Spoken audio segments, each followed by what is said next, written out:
So we have our taglines. My nest is almost empty, and this bird is ready to soar. It'll pass. It'll pass like a kidney stone.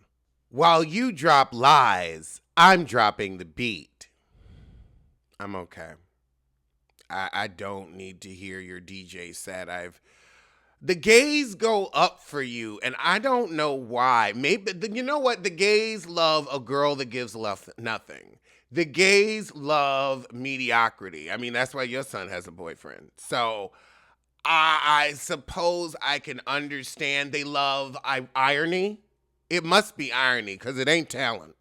If I had skeletons in my closet, at least they'd be well dressed. If you like your style. However, now we have the queen of all taglines, Angie.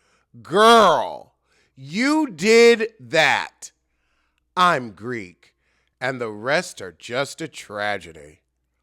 Oh, this Salt Lake City is saving the franchise.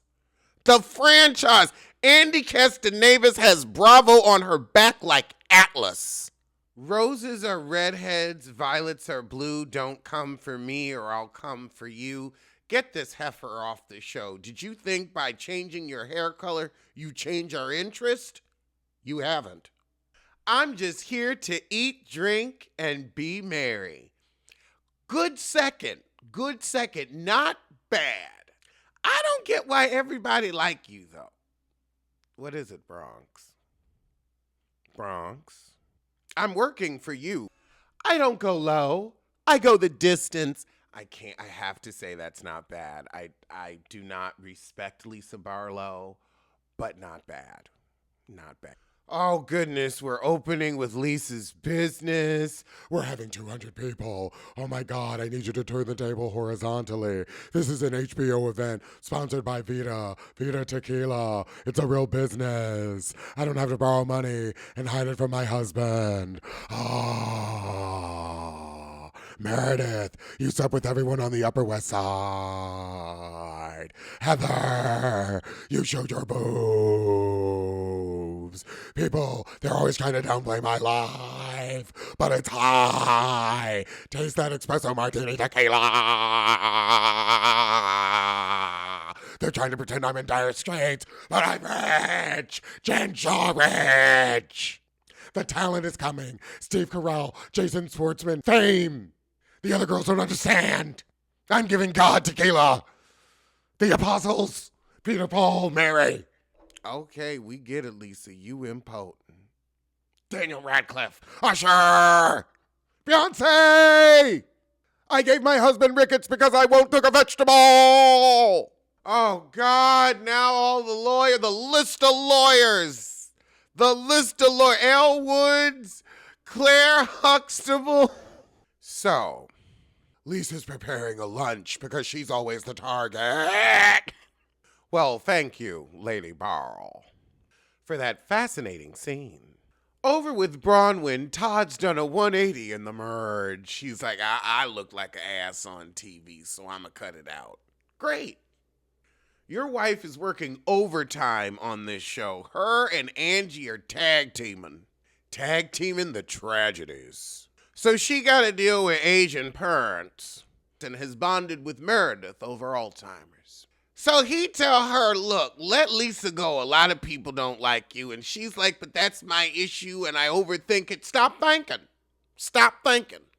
I just want to make sure Lisa Barlow brings that free Vita. Because I may talk about Lisa, but I ain't said shit about that tequila. She had the Wendy's Pink Lemonade and Vita Tequila combo, and them shits was good. When I asked Kyle Richards, why do you keep thrusting Teddy Mellencamp upon us? I had a full cup. I was on my third. Look, we paid $1,200 for those tickets. I don't think 3 drinks was that much to ask. But she really was a hero for that. Oh my God! I'm so excited! Bronx! We're going to Vegas! You have no idea what any of that means. From the streets of New York all the way out to Vegas, it doesn't matter if you're rich or YouTube famous, because you can't get someone pregnant in the anus. No, you can't get someone pregnant in the anus. Back with Bronwyn in this odd house. We got her mama. And she still struggles with her parents' piss-poor reaction to her teenage pregnancy. Although, like, she was, grown-ish. She was in college, where it's like, okay, we can help you. And you was going to help her with the baby at that age anyway. And then she start working. But, ignorance. Mama's still making snide comments. That's why you can't remember shit. Angie drops by Heather's for some plot line. And some plot wine.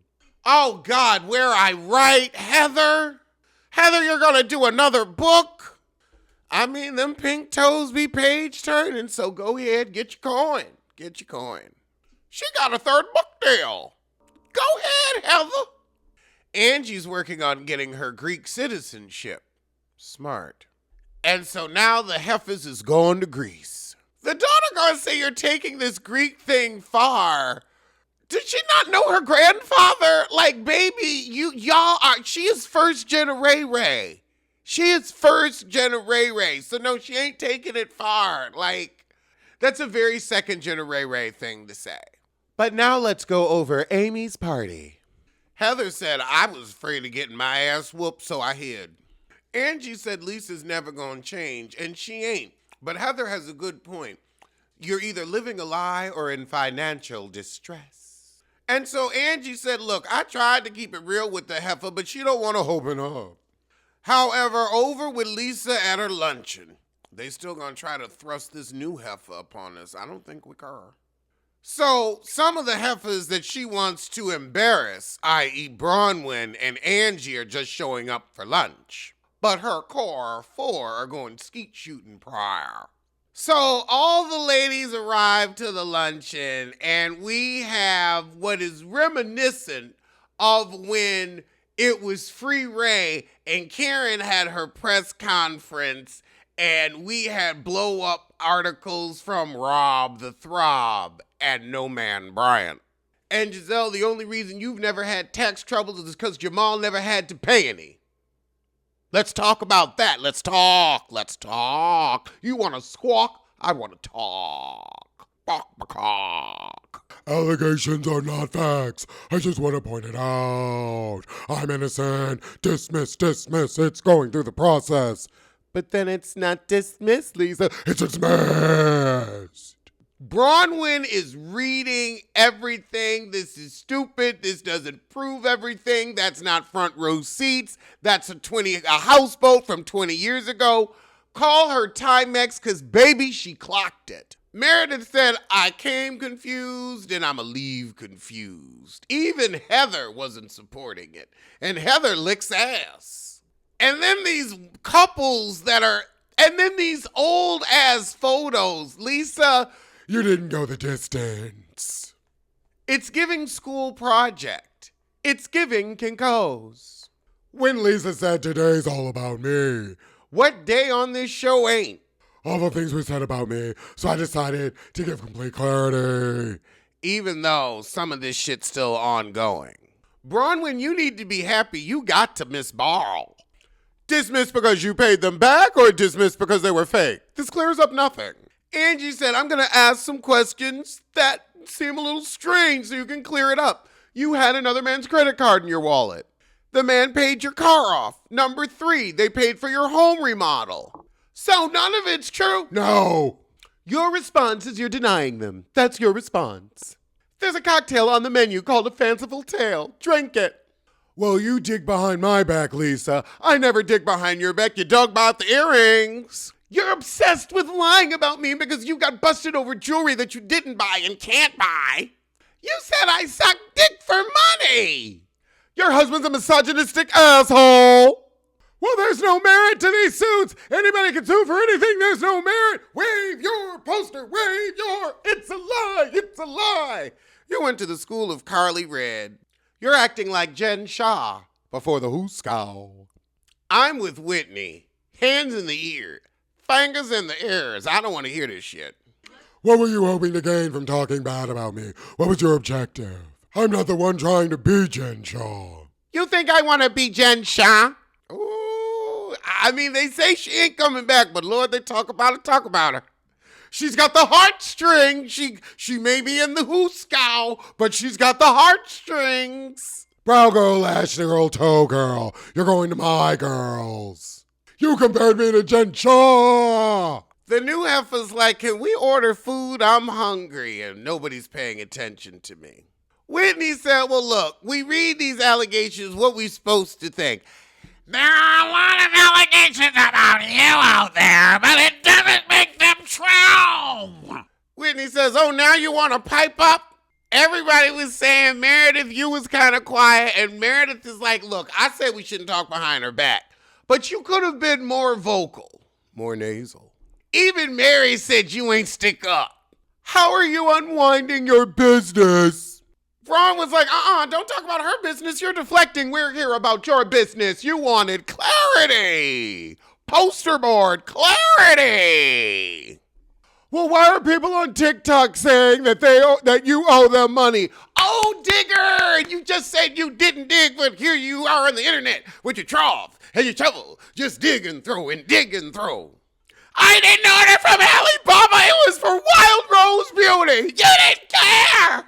This is what I'm talking about. They are back. Another action-packed episode. My God, these women are delivering. That was a good fight. Whitney got up in her face. Bravo. Well, I'll see you soon. So tell a kin, tell a friend, tell that heifer you hate. She needs to know. And join me at 9 p.m. for the introduction of the new book in the reading club, Black AF History, a New York Times bestseller. I'll see you live on Patreon.